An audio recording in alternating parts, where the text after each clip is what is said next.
The city of New Orleans is still suffering a hangover from Mardi Gras. The streets are largely vacant and restaurants closed. But back in February, COVID-19 had not yet blossomed in the United States. No one talked about canceling Mardi Gras at the time of Mardi Gras. It was never mentioned in any quarter. It wasn't a consideration for anyone. There was just a few cases, and I think in Washington at the time. It never occurred to anyone to quarantine anybody.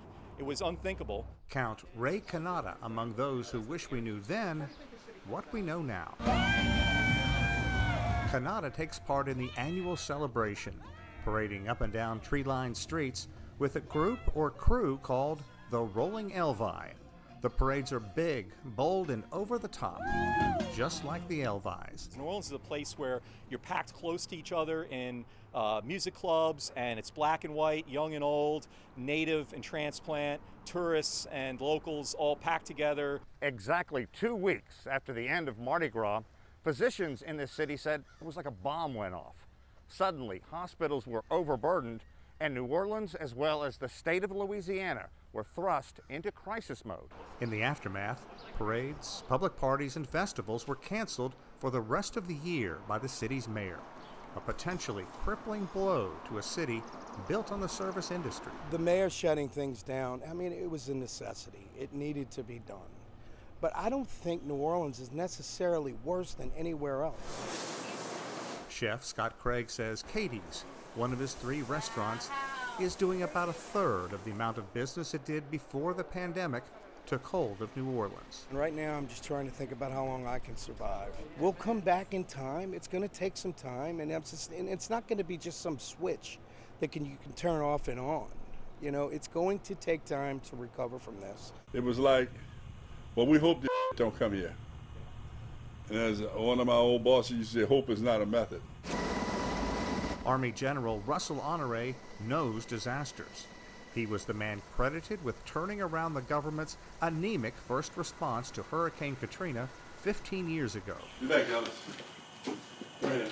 He now lives in retirement, tending to his horses in Baton Rouge, about an hour north of New Orleans.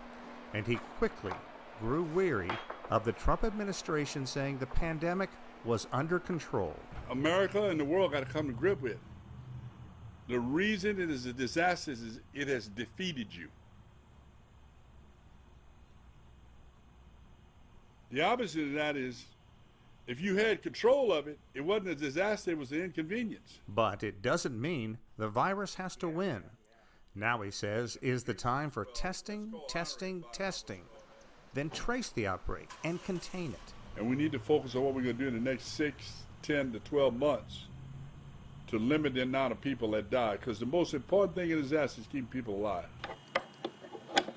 All right. Well, I happen to be in that 3 to 5%.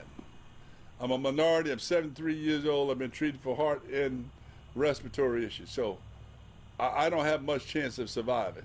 At the convention center, Honore's world has changed, maybe forever, saying it will be a long time before he feels comfortable shaking hands again or going to a New York restaurant.